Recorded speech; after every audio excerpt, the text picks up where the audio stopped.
Friends, in this video, I am going to talk to you on the topic advising on sensitive cyclical businesses. Cyclical businesses have their own dynamics, they have their own cycles, they are unpredictable, they never work linearly.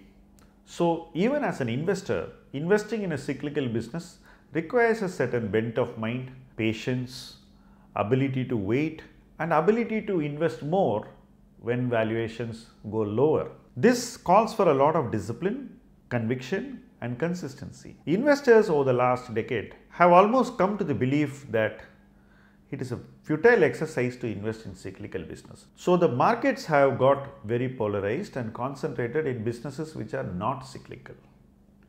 The only business that we have seen in India which is cyclical and has been a market favorite has been private banking, because markets believe that private bankers have the ability to run a cyclical business in a acyclical way.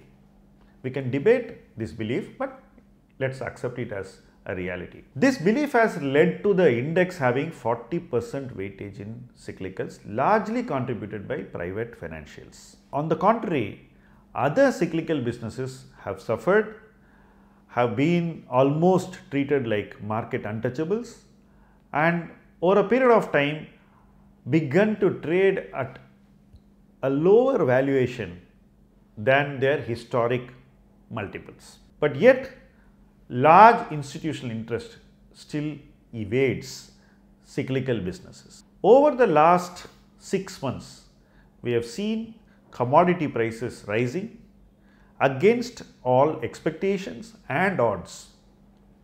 Now, we are seeing that even oil, which looked like the weakest among the commodities, can spike given the extended winter in the West. The movement towards ESG is another thing which has affected investment in cyclical businesses very badly, because the market perception and the evaluation seems to be that cyclical businesses are ESG unfriendly. This again is a very debatable point, but markets are avoiding cyclical businesses purely for reasons of ESG also, and the current crisis in the West related to the winter is again something that is going to test the resolve of the ESG bulls with relation to cyclical businesses, because the demand for what we thought was not a hot commodity can become very, very hot, and all this in the name of heating up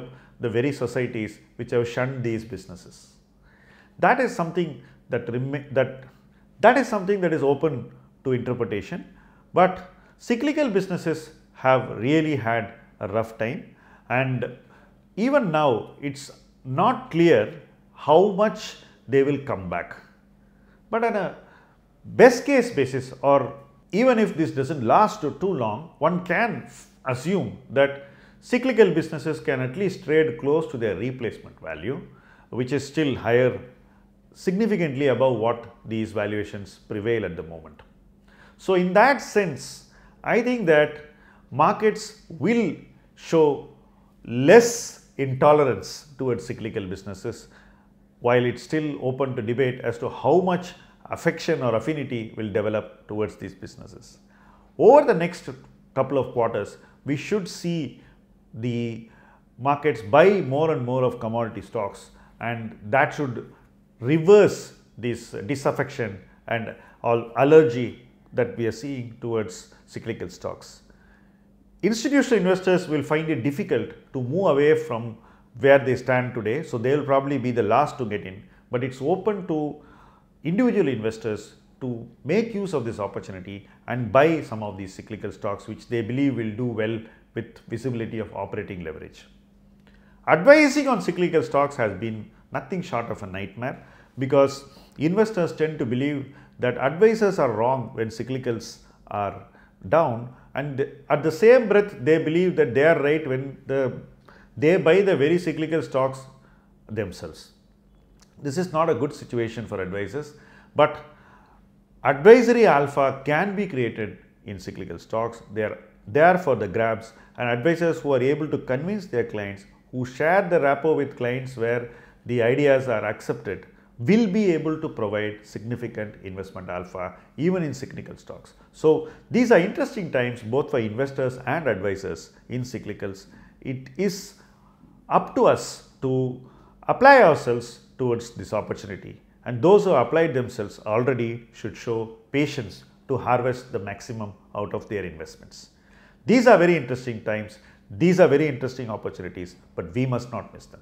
Thank you for watching this video. Stay the course with us. Thank you.